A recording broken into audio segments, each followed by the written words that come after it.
지금 이 말을 가볍게 넘긴다면 당신은 불을 모으기도 전에 반드시 잃게 될 것입니다.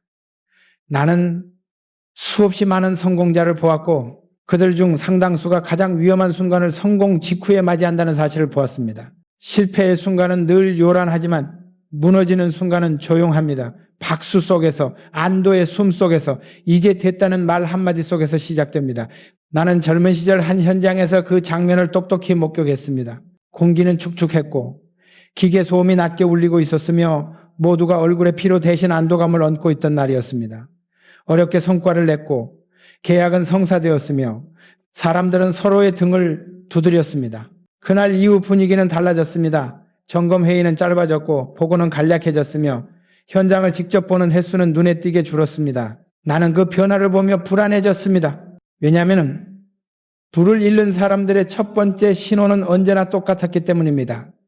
잘 되고 있다는 확신, 이제는 괜찮다는 착각, 그리고 긴장을 풀어도 된다는 자기 합리화. 사람들은 흔히 불을 잃는 이유를 외부에서 찾습니다. 시장이 변했다고, 사람이 문제였다고, 운이 나빴다고 말합니다. 그러나 나는 단언합니다. 불을 잃는 순간은 외부에서 오지 않습니다. 내부에서 시작됩니다. 특히 성공을 경험한 직후 스스로를 관리하지 않는 습관에서 비롯됩니다. 그 현장에서도 마찬가지였습니다. 사소한 점검이 미뤄졌고 작은 이상 신호는 다음에 보자는 말로 덮였습니다. 숫자는 여전히 좋아 보였고 그래서 모두가 안심했습니다. 그러나 나는 알고 있었습니다. 부는 숫자가 아니라 흐름이라는 것을, 그리고 그 흐름은 관리하지 않는 순간부터 어그러진다라는 것을 어느 날 작은 문제가 보고되었습니다. 아직 큰 손실은 아니었고 지금 당장 조치하지 않아도 된다는 의견이 많았습니다. 나는 그때 말했습니다. 지금이 가장 위험한 순간이라고. 잘 되고 있을 때 고치는 것이 가장 싸고 무너진 뒤에 고치는 것은 언제나 늦다고. 그러나 그 말은 환영받지 못했습니다. 분위기를 흐린다는 시선, 괜히 불안을 만든다는 반응이 돌아왔습니다. 그 순간 나는 확신했습니다. 이 조직은 이미 한 가지 습관을 갖기 시작했다고. 불을 지키지 못하는 사람들의 습관, 잘 될수록 확인을 줄이고 성과가 날수록 기준을 낮추는 습관. 사람들은 성장의 순간을 휴식의 신호로 오해합니다. 하지만 나는 늘 말해왔습니다. 성장은 휴식의 이유가 아니라 경계의 이유라고. 잘 될 때 더 점검하고 안정될수록 더 냉정해져야 한다고. 왜냐하면 불을 무너뜨리는 결정은 언제나 편한 선택의 얼굴을 하고 다가오기 때문입니다. 이제 괜찮다는 말, 이 정도면 충분하다는 판단, 예전처럼 안 해도 된다는 타협, 이 세 가지가 동시에 나오기 시작하면 나는 늘 긴장했습니다. 그 현장에서도 결국 균열은 커졌고 나중에 모두가 고개를 숙이며 말했습니다. 그때 왜 더 보지 않았을까 하고. 그러나 그 질문은 늘 늦게 나옵니다. 나는 이 이야기를 성공을 부정하기 위해 하는 것이 아닙니다. 오히려 성공을 오래 지키기 위해 말하는 것입니다. 부는 쌓는 것보다 지키는 것이 훨씬 어렵고 지키는 사람과 잃는 사람의 차이는 재능이 아니라 습관에서 갈립니다. 당신은 지금 어떤 순간에 서 있습니까? 아직 올라가는 중입니까? 아니면 잘 되고 있다는 안도 속에 있습니까? 이 질문에 솔직해지지 않는 한 누구도 불을 지킬 수 없습니다. 그렇다면 다음 이야기를 해야 합니다. 잘 될수록 왜 사람들은 가장 먼저 해야 할 일을 줄이는가? 그 첫 균열의 정체를 다음에서 분명히 말하겠습니다. 잘 되기 시작하면 사람들은 이상하게도 가장 먼저 해야 할 일을 줄입니다. 나는 그 장면을 여러 현장에서 반복해서 보았습니다. 성과가 나오기 전에는 모두가 꼼꼼했고 작은 숫자에도 민감했으며 사소한 변화에도 얼굴이 굳어졌습니다. 그러나 한 번 흐름이 잡히고 돈이 돌기 시작하면 분위기는 달라집니다. 회의는 빨라지고 질문은 줄어들며 확인은 형식이 됩니다. 나는 한 번 공장 운영이 안정권에 들어섰다고 판단되던 시점에 현장을 찾은 적이 있습니다. 기계 소리는 일정했고 작업자들의 손놀림도 익숙해 보였으며 보고서의 숫자 역시 나쁘지 않았습니다. 모두가 이제 시스템이 자리를 잡았다고 말했습니다. 그 말이 나오기 시작한 순간 나는 오히려 불안을 느꼈습니다. 시스템이 자리를 잡았다는 말은 곧 사람이 보지 않아도 된다는 의미로 변질되기 쉽기 때문입니다. 실제로 그 이후부터 변화는 빠르게 나타났습니다. 점검 주기가 늘어났고 현장 방문은 대리 보고로 대체되었으며 이상 징후를 보고하는 목소리는 점점 조심스러워졌습니다. 괜히 문제를 키우는 사람으로 보일까 두려워서였습니다. 나는 그 흐름을 보며 분명히 말했습니다. 지금 줄이고 있는 것은 비용이 아니라 감시라고. 그리고 감시를 줄이는 순간부터 부는 스스로를 지킬 힘을 잃는다고. 그러나 그 말은 쉽게 받아들여지지 않았습니다. 왜냐하면 잘 되고 있을 때의 경고는 늘 과잉으로 보이기 때문입니다. 사람들은 말합니다. 아직 문제도 없는데 왜 이렇게 예민하냐고. 지금은 효율을 생각해야 할 때라고. 그러나 나는 그 효율이라는 말이 얼마나 위험한지 알고 있었습니다. 효율은 관리 위에서만 의미가 있고 관리를 빼앗긴 효율은 방치로 바뀝니다. 그 공장에서도 작은 변화는 처음엔 눈에 띄지 않았습니다. 소모품 교체 주기가 조금씩 늦어졌고 숙련된 작업자 대신 값싼 인력이 투입되었으며 보고서는 여전히 깔끔했지만은 현장의 공기는 미묘하게 달라졌습니다. 소리가 달랐고 움직임이 거칠어졌으며 책임의 경계가 흐려졌습니다. 어느 날 예상치 못한 사고가 발생했을 때 모두가 놀랐습니다. 왜 갑자기 이런 일이 생겼느냐고. 나는 그 질문이 가장 무섭다고 생각합니다. 갑자기가 아니었기 때문입니다. 모든 문제는 준비 기간을 거쳐옵니다. 다만 사람들이 보고 싶지 않아 할 뿐입니다. 불을 잃는 사람들의 두 번째 습관은 바로 이것입니다. 잘 될수록 관리와 확인을 줄이는 태도. 사람들은 성과가 나면 시스템이 대신해 줄 것이라 믿습니다. 그러나 시스템은 사람이 관리할 때만 시스템입니다. 눈이 사라지는 순간 그것은 관성에 불과합니다. 나는 늘 이렇게 말해왔습니다. 돈이 들어오기 시작할 때 가장 먼저 해야 할 일은 더 보는 것이라고. 더 확인하고 더 질문하고 더 직접 움직이는 것이라고. 잘 될 때 줄여야 할 것은 긴장이 아니라 방심입니다. 방심은 가장 값싼 선택처럼 보이지만 가장 비싼 대가를 요구합니다. 그 현장에서도 결국 문제가 겹치기 시작했고 손실은 한 번에 오지 않고 여러 번 나뉘어 찾아왔습니다. 그래서 더 늦게 깨닫게 됩니다. 조금씩 새어나가는 분은 처음엔 느껴지지 않기 때문입니다. 사람들은 그때서야 말합니다. 예전 같았으면 이 정도 문제는 바로잡았을 텐데 하고. 그러나 그 예전은 이미 스스로 버린 상태였습니다. 나는 이 이야기를 하는 이유가 분명합니다. 불을 지키는 사람은 잘 될수록 더 바빠지고 잃는 사람은 잘 될수록 더 느슨해집니다. 그 차이는 아주 작아 보이지만 시간이 지나면 절대 따라잡을 수 없는 격차를 만듭니다. 당신은 지금 무엇을 줄이고 있습니까? 정말 줄여도 되는 것입니까? 아니면 가장 먼저 지켜야 할 것을 스스로 내려놓고 있습니까?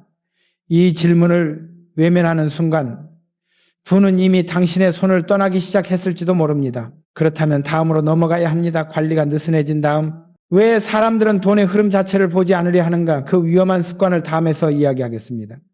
관리가 느슨해진 다음에 가장 먼저 나타나는 변화는 돈의 흐름을 직접 보지 않으려는 태도입니다. 나는 그 순간을 은행 창구와 회의실 사이에서 여러 번 목격했습니다. 사업이 커지고 숫자가 늘어나면 사람들은 묘하게 안심합니다. 이제는 전문가가 있으니 괜찮다고, 회계팀이 있으니 걱정 없다고, 금융 담당자가 있으니 나는 큰 그림만 보면 된다고 말합니다. 그 말이 나오기 시작하면 나는 마음속으로 경고등을 봅니다. 돈을 남에게 맡기는 것과 돈의 흐름을 남에게 넘기는 것은 전혀 다른 이야기이기 때문입니다. 한 번은 대출 조건을 조정하기 위해 은행원과 마주 앉아 있던 적이 있습니다. 서류는 잘 정리되어 있었고 숫자도 깔끔했으며 담당자는 능숙하게 설명했습니다. 금리는 이 정도면 좋고 상환 구조도 무리가 없으며 당분간 현금 흐름에는 문제가 없다는 말이 이어졌습니다. 그 자리에 함께 있던 몇몇은 고개를 끄덕이며 더 묻지 않았습니다. 이미 설명을 들었고 전문가가 말했으니 괜찮다는 태도였습니다. 그러나 나는 계산기를 꺼냈습니다. 그리고 직접 숫자를 다시 훑어보았습니다. 그때 작은 어긋남이 눈에 들어왔습니다. 한두 달은 괜찮아 보이지만 특정 시점에 현금이 급격히 묶이는 구조, 그 시점에 외부 변수가 겹치면 한순간에 숨이 막힐 수 있는 흐름이었습니다. 나는 그 자리에서 물었습니다. 이 구조에서 최악의 상황이 오면 우리는 무엇을 먼저 포기해야 하는가? 은행원은 잠시 말을 멈췄고 다시 설명을 시작했습니다. 그러나 그 설명은 내 질문에 답하지 못했습니다. 그 순간 나는 확신했습니다. 이 흐름을 그대로 두면 언젠가 반드시 문제가 생긴다는 것을 불을 잃는 사람들의 세 번째 습관은 바로 이것입니다. 돈이 들어오면 안심하고 돈이 어떻게 움직이는지는 보지 않으려는 태도. 사람들은 잔고를 보며 안도합니다. 그러나 잔고는 결과일 뿐입니다. 중요한 것은 속도와 방향, 언제 들어오고 언제 나가는지, 어디서 막히고 어디서 새는지, 그 흐름을 보지 못하는 순간 분은 이미 반쪽짜리가 됩니다. 나는 늘 말해왔습니다. 돈은 숫자가 아니라 물과 같다고. 흐르면 살고 막히면 썩는다고. 흐름을 직접 보지 않는 사람은 어느 날 갑자기 가난해졌다고 느낍니다. 그러나 그 가난은 갑자기가 아닙니다. 오래전부터 쌓여온 무관심의 결과입니다. 그 이후에도 나는 비슷한 장면을 반복해서 보았습니다. 회계 보고서를 받으면 맨 마지막 페이지의 요약만 보는 사람들, 숫자가 맞는지보다 설명이 깔끔한지를 보는 태도, 질문을 줄이고 확인을 생략하는 습관, 그 모든 것이 하나의 공통점으로 이어집니다. 통제력을 스스로 내려놓는 선택, 통제하지 않는 부는 언제든 남의 결정에 흔들립니다. 금리가 오르든 거래 조건이 바뀌든 작은 지연이 생기든 그때마다 사람들은 놀랍니다. 왜 이렇게 갑자기 어려워졌느냐고. 그러나 나는 속으로 말합니다. 갑자기가 아니라고. 당신이 보지 않기로 선택한 순간부터 이미 시작되었다고. 불을 지키는 사람은 돈을 의심합니다. 잘 돌아갈수록 더 들여다보고 편해질수록 더 질문합니다. 반대로 잃는 사람은 돈을 믿습니다. 시스템을 믿고 사람을 믿고 설명을 믿습니다. 그 믿음이 나쁘다는 말이 아닙니다. 다만 확인 없는 믿음은 방치와 다르지 않다는 것을 말하고 싶습니다. 나는 내 이름이 걸린 돈의 흐름만큼은 누구에게도 완전히 맡기지 않았습니다. 대신 직접 보고 직접 묻고 직접 계산했습니다. 그것이 나를 피곤하게 만들었을지 모르지만 그 피로가 불을 지켰습니다. 당신은 지금 돈의 어떤 부분을 보지 않기로 선택했습니까? 전문가의 말이라는 이유로, 바쁘다는 이유로, 이제는 괜찮다는 생각으로 넘겨버린 흐름은 없습니까? 그 작은 무관심이 언젠가 큰 대가를 요구할지도 모릅니다. 그렇다면 다음으로 우리는 또 하나의 장면을 마주해야 합니다. 돈의 흐름을 보지 않게 된 다음, 왜 사람들은 눈앞의 경고 신호마저 무시하게 되는가? 그 위험한 습관을 다음에서 이야기하겠습니다. 돈의 흐름을 보지 않게 되면 그 다음에 나타나는 현상은 놀라울 만큼 일정합니다. 경고 신호를 보지 않으려는 습관입니다. 나는 그 장면을 해외 계약 현장에서 똑똑히 보았습니다. 먼지가 날리는 항구 근처 사무실이었고 창문 너머로는 컨테이너가 규칙적으로 이동하고 있었으며 회의실 안에는 서류가 높이 쌓여 있었습니다. 조건은 나쁘지 않았고 모두가 말했습니다. 이 정도면 문제없다고, 이미 비슷한 계약을 여러 번 해봤다고. 그때 한 젊은 실무자가 조심스럽게 말을 꺼냈습니다. 납기 일정이 지나치게 빡빡하고 특정 조항이 애매하다고. 만약 상대가 이를 활용하면 우리가 불리해 줄 수 있다고. 그의 목소리는 작았고 공기는 순간적으로 무거워졌습니다. 곧바로 누군가 웃으며 말했습니다. 늘 있는 일이라고. 지금까지 문제 없었으니 이번에도 괜찮을 거라고. 분위기를 흐리지 말자고. 나는 그 순간 알았습니다. 위험한 선택이 시작되었다는 것을. 경고는 늘 이렇게 찾아옵니다. 크고 요란하게 오지 않습니다. 조용하고 불편하고 듣기 싫은 형태로 옵니다. 그리고 불을 잃는 사람들의 공통점은 그 경고를 무시하는데 능숙하다는 것입니다. 왜냐하면 경고를 받아들이는 순간 지금까지의 선택을 다시 점검해야 하기 때문입니다. 그 점검은 번거롭고 자존심을 건드리며 당장의 성과에 찬물을 끼얹습니다. 그래서 사람들은 말합니다. 괜히 예민하다고, 부정적인 생각이라고, 문제를 키운다고. 그러나 나는 현장에서 수없이 확인했습니다. 문제를 키우는 것은 질문이 아니라 침묵이라는 것을. 그 계약에서도 결국 문제가 발생했습니다. 작은 조항 하나가 발목을 잡았고 상대는 그 틈을 정확히 파고들었습니다. 손실은 단번에 터지지 않았습니다. 처음에는 지연, 그 다음에는 추가 비용, 그리고 결국에는 신뢰의 균열로 이어졌습니다. 모두가 뒤늦게 그 실무자의 말을 떠올렸습니다. 그때 왜 더 들여다보지 않았을까 하고. 그러나 그 질문 역시 늘 늦습니다. 불을 잃는 네 번째 습관은 바로 이것입니다. 불편한 신호를 애써 외면하는 태도. 사람들은 좋은 소식에는 빠르게 반응하지만 나쁜 가능성에는 눈을 감습니다. 특히 잘 되고 있을 때는 더 그렇습니다. 왜냐하면 경고는 성공의 서사에 어울리지 않기 때문입니다. 나는 늘 이렇게 말해왔습니다. 불을 지키는 사람은 나쁜 소식을 먼저 듣는 사람이라고. 좋은 소식은 누구나 말해주지만 경고는 듣기 싫어하는 사람에게는 절대 닿지 않습니다. 현장에서는 작은 소리, 미묘한 냄새, 일정의 미세한 어긋남, 사람들의 말투 변화가 모두 신호입니다. 그것을 읽지 못하면 숫자가 아무리 좋아도 의미가 없습니다. 반대로 그 신호를 붙잡는 사람은 큰 손실을 미리 막습니다. 문제를 키우는 것이 아니라 문제를 작게 끝냅니다. 많은 사람들이 오해합니다. 경고를 받아들이면 겁 많은 사람처럼 보일까봐 두렵다고. 그러나 진짜 겁쟁이는 문제를 보지 않으려는 사람입니다.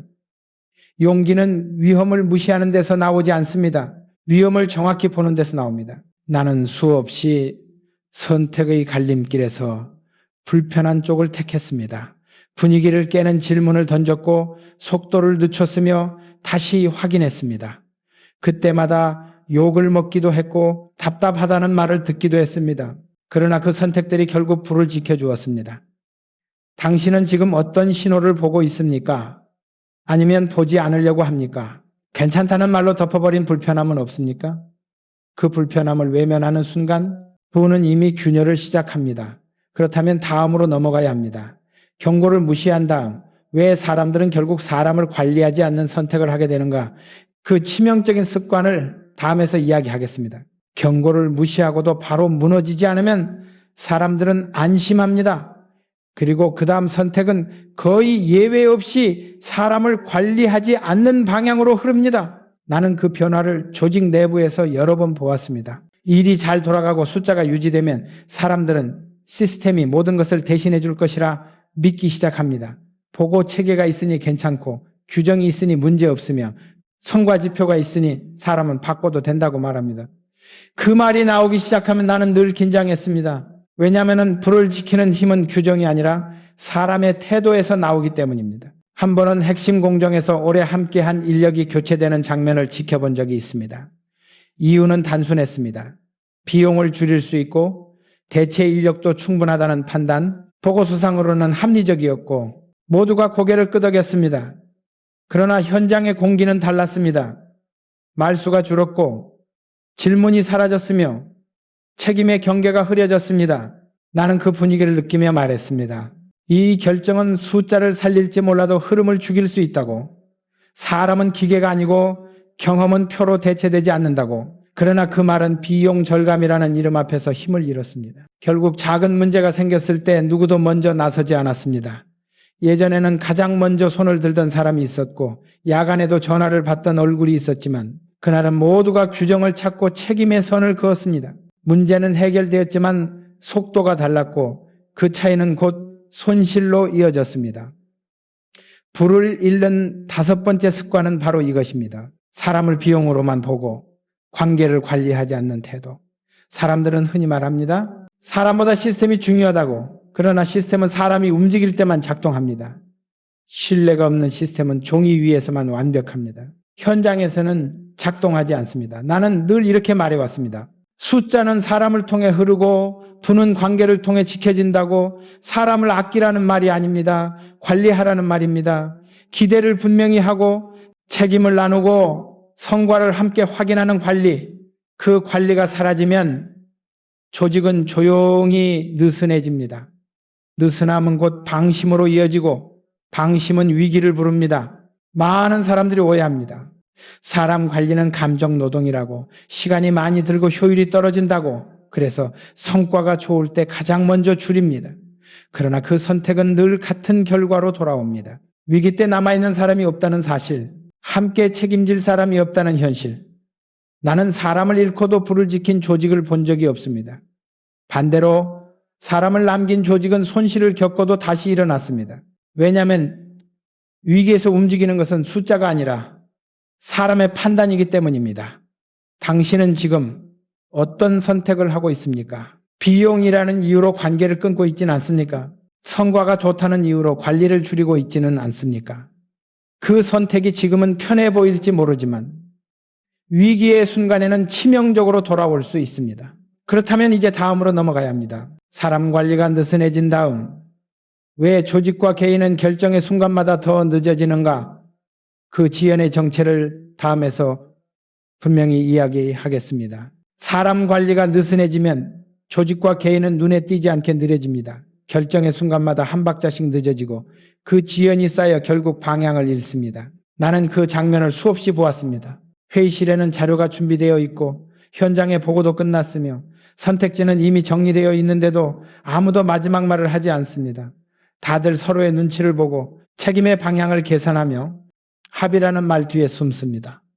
합의는 듣기 좋은 말이지만 위기의 순간의 합의는 종종 회피의 다른 이름이 됩니다. 한 번은 중요한 납기 변경을 결정해야 하는 상황이 있었습니다. 그대로 가면은 품질 위험이 커지고 바꾸면은 손실이 발생하는 선택이었습니다. 어느 쪽이든 욕을 먹을 결정이었고 그래서 회의는 길어졌습니다. 누군가는 더 지켜보자고 했고 누군가는 추가 데이터를 요구했으며 누군가는 본사의 의견을 기다리자고 말했습니다. 나는 그때 알았습니다. 이 회의가 길어질수록 손실은 커진다는 것을, 결정이 늦어질수록 선택지는 줄어든다는 것을. 그래서 나는 일어나 말했습니다. 이 선택은 내가 하겠다고. 결과가 어떻든 책임은 내가 지겠다고. 방 안의 공기가 순간적으로 바뀌었습니다. 누군가는 안도의 숨을 내쉬었고 누군가는 고개를 숙였으며 누군가는 불편한 표정을 지었습니다. 그 결정은 완벽하지 않았고 실제로 손해도 있었습니다. 그러나 그 손해는 통제된 손해였고 무엇보다 상황은 움직이기 시작했습니다. 이후에 판단은 빨라졌고 현장은 다시 리듬을 찾았습니다. 반면 그동안 결정을 미루자고 말하던 사람들은 안전했을지 모르지만 아무것도 남기지 못했습니다. 불을 잃는 6번째 습관은 바로 이것입니다. 결정의 순간마다 책임 없는 지연을 선택하는 태도. 사람들은 흔히 신중함과 지연을 혼동합니다. 그러나 신중함은 정보를 모으는 것이고 지연은 결정을 피하는 것입니다. 신중한 사람은 준비가 끝나면 움직이고 지연하는 사람은 준비가 끝나도 기다립니다. 나는 늘 이렇게 말해왔습니다. 결정은 정답을 고르는 일이 아니라 방향을 정하는 일이라고. 방향이 정해지면 문제는 해결할 수 있지만 방향이 없으면 어떤 해결도 의미가 없다고. 부는 빠른 판단 위에서만 남습니다. 느린 판단은 안전해 보이지만 실제로는 가장 큰 위험을 키웁니다. 왜냐하면 시장과 현장은 기다려주지 않기 때문입니다. 지연은 눈에 보이는 손실을 만들지 않을 수 있습니다. 그래서 더 위험합니다. 손실이 서서히 커지고 책임이 분산되며 결국 누구도 결과를 끌어안지 않는 상태가 됩니다. 나는 그런 조직이 위기 앞에서 얼마나 쉽게 무너지는지 보았습니다. 모두가 옳은 말을 했지만 아무도 결정하지 않았고 그래서 아무도 지키지 못했습니다. 당신은 지금 어떤 선택을 미루고 있습니까? 더 많은 자료입니까? 더 많은 동의입니까? 아니면 누군가 대신 책임져 주기를 기다리고 있습니까? 그 기다림이 길어질수록 부는 당신의 손을 떠나 멀어집니다. 그렇다면 다음으로 넘어가야 합니다. 결정이 늦어진 다음 왜 사람들은 외부 환경과 조건을 핑계로 책임을 더 내려놓게 되는가? 그 순간의 선택이 어떤 결과를 부르는지 다음에서 이야기하겠습니다. 결정을 미루는 습관이 굳어지면 사람들은 어느 순간부터 책임을 외부로 밀어내기 시작합니다. 환경이 나빠서, 시장이 변해서, 조건이 불리해서라는 말이 입에 붙습니다. 나는 그 장면을 혹독한 현장에서 보았습니다. 바람이 거칠게 불고 먼지가 목을 막히게 하던 해외 공사 현장이었고 자재는 제때 도착하지 않았으며 일정은 늘 촉박했습니다. 누구에게나 불리한 환경이었고 누구도 그 사실을 부정할 수 없었습니다. 문제는 그 다음이었습니다. 어떤 이들은 그 환경을 이유로 움직임을 멈췄고 어떤 이들은 그 환경을 전제로 다시 설계를 시작했습니다. 불평이 늘어난 쪽은 회의 시간이 길어졌고 보고서는 두꺼워졌으며 현장은 느려졌습니다. 왜 안 되는지를 설명하는 말은 넘쳐났지만 어떻게 바꿀 것인지에 대한 말은 줄어들었습니다. 반대로 말이 적어진 쪽은 현장을 먼저 바꿨습니다. 작업 시간을 조정했고 동선을 다시 짰으며 부족한 자원은 낭비를 줄이는 방식으로 보완했습니다. 같은 환경이었지만 결과는 달랐습니다. 가난해지는 7번째 습관은 바로 이것입니다. 환경을 핑계로 사고를 멈추는 태도. 사람들은 흔히 말합니다. 이 상황에서는 어쩔 수 없다고, 조건이 좋아지면 하겠다고. 그러나 나는 단언합니다. 조건이 좋아지는 순간은 스스로 만들어야 옵니다. 환경은 늘 불안전하고 시장은 언제나 변하며 조건은 대부분 불리합니다. 그럼에도 불구하고 움직이는 사람만이 다음 선택지를 만듭니다. 나는 현장에서 이렇게 말했습니다. 환경을 바꿀 수 없다면 방식을 바꾸라고, 방식을 바꿀 수 없다면 순서를 바꾸라고, 순서를 바꿀 수 없다면 속도를 바꾸라고, 무엇이든 바꾸지 않으면 환경은 당신을 바꾸게 된다고. 환경을 탓하는 순간 사람은 피해자가 되고, 피해자가 되는 순간 책임은 사라집니다. 책임이 사라진 자리에는 선택도 남지 않습니다. 반대로 환경을 전제로 받아들이는 순간 사람은 다시 주체가 됩니다. 무엇을 할 수 있고 무엇을 감당해야 하는지가 또렷해집니다. 많은 사람들이 오해합니다. 강한 사람만이 환경을 이긴다고. 그러나 진실은 다릅니다. 끝까지 남는 사람은 강한 사람이 아니라 적응하는 사람입니다. 그리고 그 적응은 불평이 아니라 관찰에서 시작됩니다. 무엇이 부족한지를 나열하는 대신 무엇을 바꿀 수 있는지를 묻는 태도, 그 태도가 불을 지키는 힘이 됩니다. 나는 수없이 같은 환경에서 다른 결말을 보았습니다. 핑계를 선택한 사람들은 점점 말이 많아졌고 행동을 선택한 사람들은 점점 말이 줄었습니다. 시간이 지나자 그 차이는 숫자로 드러났고 선택지의 개수로 드러났습니다. 당신은 지금 어떤 환경을 탓하고 있습니까? 그 환경이 정말 당신을 멈추게 합니까? 아니면 멈춰 서 있는 당신을 정당화해주고 있습니까? 이 질문을 피하는 한 사람은 결코 불을 지킬 수 없습니다. 그렇다면 다음으로 넘어가야 합니다.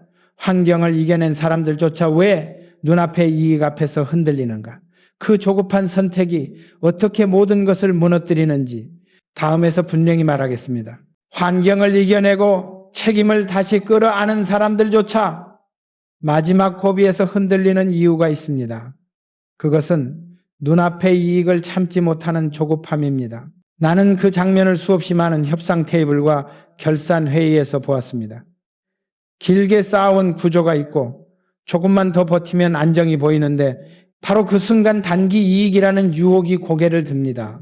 지금 이 선택만 하면 당장 현금이 들어온다고, 손실 위험은 줄어들고 평가도 좋아질 거라고 사람들은 그 말을 들으며 안도의 숨을 쉽니다. 긴장이 풀리고 어깨가 내려가며 이제는 편해져도 된다는 표정이 나옵니다. 나 역시 그런 유혹을 여러 번 마주했습니다.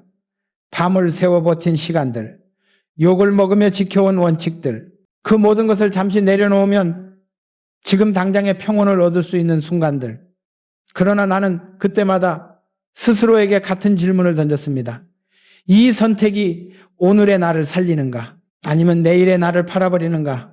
단기 이익은 언제나 달콤합니다. 즉각적인 결과를 주고 설명하기 쉽고 박수를 받기 좋습니다. 하지만 그 대가는 늘 뒤늦게 청구됩니다. 구조를 약하게 만들고 기준을 흐리게 하며 다음 위기를 견딜 힘을 빼앗습니다. 나는 한 번 단기 수익을 극대화하자는 제안을 거절한 적이 있습니다. 모두가 이해하지 못했고 왜 굳이 손해를 보려 하느냐는 말까지 들었습니다. 그 선택은 당장 숫자를 나쁘게 만들었고 보고서상으로는 불리해 보였습니다. 그러나 그 대신 우리는 구조를 지켰고 기준을 낮추지 않았으며 사람들에게 신호를 보냈습니다. 우리는 지금의 숫자보다 앞으로의 생존을 택하겠다고. 시간이 지나자 차이는 분명해졌습니다.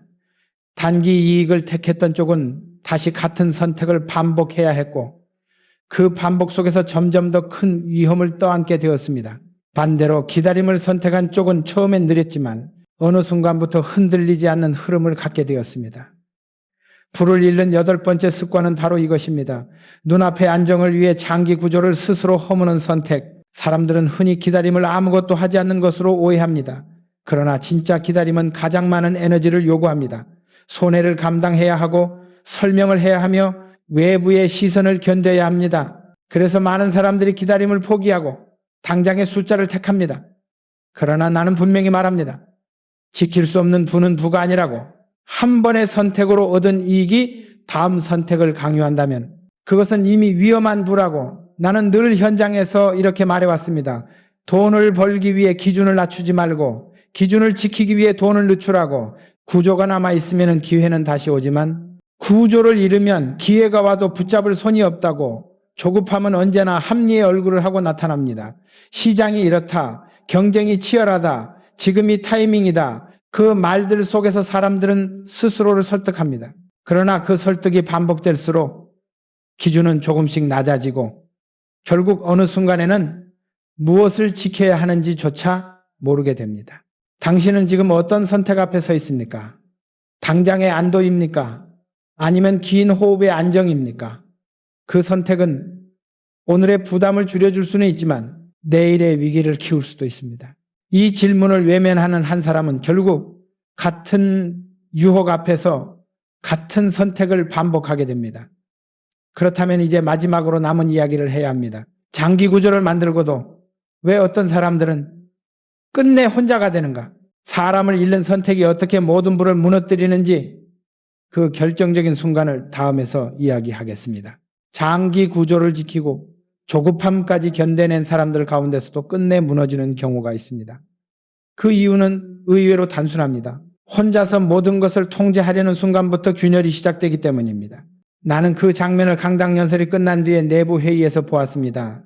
성과는 나쁘지 않았고 구조도 유지되고 있었으며 외부 평가는 안정적이었습니다. 그래서 사람들은 말했습니다. 이제는 리스크를 줄이기 위해 권한을 모으자고, 판단을 단순화하자고, 핵심 결정은 한 곳에서 내리는 게 효율적이라고. 그 말은 논리적이었고 속도도 빨라 보였습니다. 그러나 나는 그 논리 속에서 위험한 신호를 느꼈습니다. 통제는 속도를 주지만 고립을 부른다는 사실을 알고 있었기 때문입니다. 권한이 한 곳으로 모이기 시작하자 변화는 빠르게 나타났습니다. 현장의 보고는 요약으로 바뀌었고 반대의 의견은 점점 사라졌으며 질문은 허락을 받아야 하는 일이 되었습니다. 사람들은 눈치를 보며 말수를 줄였고 문제는 위로 올라오기 전에 현장에서 덮였습니다. 처음에는 효율이 좋아 보였습니다. 회의는 짧아졌고 결정은 빨라졌으며 숫자는 유지되었습니다. 그러나 나는 알았습니다. 이 평온함이 얼마나 위태로운지. 왜냐하면 둘을 지키는 힘은 속도가 아니라 다양한 시선에서 나오기 때문입니다. 한 번은 현장에서 작은 문제가 반복적으로 보고되지 않는다는 사실을 알게 되었습니다. 이유를 묻자 사람들은 말했습니다. 괜히 문제를 키우고 싶지 않았다고, 이미 방향은 정해져 있다고, 위에서 좋아하지 않을 것 같았다고. 그 말들을 들으며 나는 깊은 위기감을 느꼈습니다. 그 조직은 이미 혼자가 되어가고 있었기 때문입니다. 불을 잃는 9번째 습관은 바로 이것입니다. 혼자서 모든 것을 통제할 수 있다고 믿는 오만. 사람들은 강한 리더를 혼자 결정하고 혼자 책임지는 사람으로 오해합니다. 그러나 진짜 강함은 혼자서도 괜찮다는 착각을 버리는 데서 나옵니다. 위기 앞에서 필요한 것은 명령이 아니라 정보이고 정보는 두려움 없는 현장에서만 올라옵니다. 사람을 남기지 못하는 조직은 숫자를 남겨도 오래 버티지 못합니다. 왜냐하면 숫자는 문제를 해결하지 않기 때문입니다. 문제를 해결하는 것은 언제나 사람의 판단과 용기입니다. 나는 수많은 실패를 지켜보며 한 가지를 확신하게 되었습니다. 혼자서 지킨 분은 언젠가 혼자서 무너진다는 사실. 반대로 함께 지킨 분은 흔들려도 다시 일어설 힘을 남깁니다. 사람들은 종종 말합니다. 믿을 사람은 자기 자신뿐이라고. 그러나 그 말은 대개 상처의 결과일 뿐입니다. 진짜 위험은 믿지 못해서 생기지 않습니다. 믿을 구조를 만들지 않아서 생깁니다. 구조는 관계 위에 세워지고 관계는 존중과 소통 위에서만 유지됩니다. 그것을 비용으로만 계산하는 순간 부는 눈에 보이지 않는 곳에서 이미 새기 시작합니다. 당신은 지금 얼마나 많은 것을 혼자서 결정하려 하고 있습니까? 얼마나 많은 목소리를 불필요하다고 지워버리고 있습니까?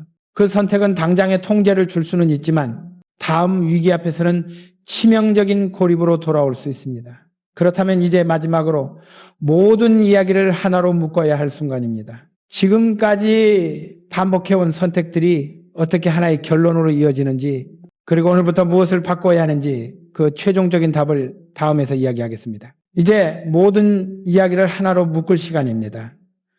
불을 지키는 사람과 잃는 사람을 가르는 것은 단 한 번의 선택이 아니라 반복된 습관이라는 사실. 나는 수많은 현장과 회의실, 협상 테이블과 밤샘 계산 속에서 그 진실을 확인했습니다. 잘 될수록 확인을 줄이는 습관, 돈의 흐름을 직접 보지 않으려는 태도, 불편한 경고를 외면하는 선택, 사람을 비용으로만 바라보는 시선, 결정을 미루며 합의 뒤에 숨는 자세, 환경을 핑계로 책임을 내려놓는 말버릇, 눈앞의 이익의 기준을 양보하는 조급함, 혼자서 모든 것을 통제할 수 있다고 믿는 오만, 이 모든 것은 각각 보면 합리적이고 이해 가능한 선택처럼 보입니다. 그러나 그것들이 이어지는 순간 하나의 분명한 결말을 향해 움직입니다. 무너짐. 나는 무너짐을 파산이나 실패로만 말하지 않습니다. 선택지가 줄어드는 상태, 경고가 올라오지 않는 조직, 결정이 늦어지는 구조, 위기 앞에서 손을 잡아줄 사람이 없는 고립, 그것이 진짜 무너짐입니다. 반대로 불을 지키는 사람들은 특별한 비법을 갖고 있지 않습니다. 그들은 단지 잘 될수록 더 많이 보고, 더 많이 묻고, 더 자주 현장에 나가며 불편한 말을 먼저 듣습니다. 돈을 믿기보다 흐름을 확인하고 시스템을 믿기보다 사람을 관리하며 빠른 이익보다 오래 버틸 구조를 택합니다. 그 선택들은 늘 편하지 않았고 때로는 욕을 먹었으며 설명해야 할 일이 많았습니다. 그러나 그 불편함이 기준을 지켜주었고 그 기준이 위기에서 방향을 잃지 않게 했습니다. 나는 늘 스스로에게 같은 질문을 던졌습니다. 이 선택이 오늘을 편하게 만드는가 아니면 내일을 지켜주는가? 이 질문에 솔직해질 때마다 길은 분명해졌습니다. 사람들은 종종 묻습니다. 언제부터 불을 지킬 수 있게 되었느냐고. 그러나 나는 이렇게 답합니다. 불을 지키는 날은 따로 오지 않는다고. 다만 매일의 선택이 쌓일 뿐이라고. 작은 확인을 생략하지 않는 하루, 불편한 보고를 환영하는 태도, 사람을 남기는 결정, 기준을 낮추지 않는 인내, 그 하루들이 쌓여 어느 날 흔들리지 않는 상태를 만듭니다.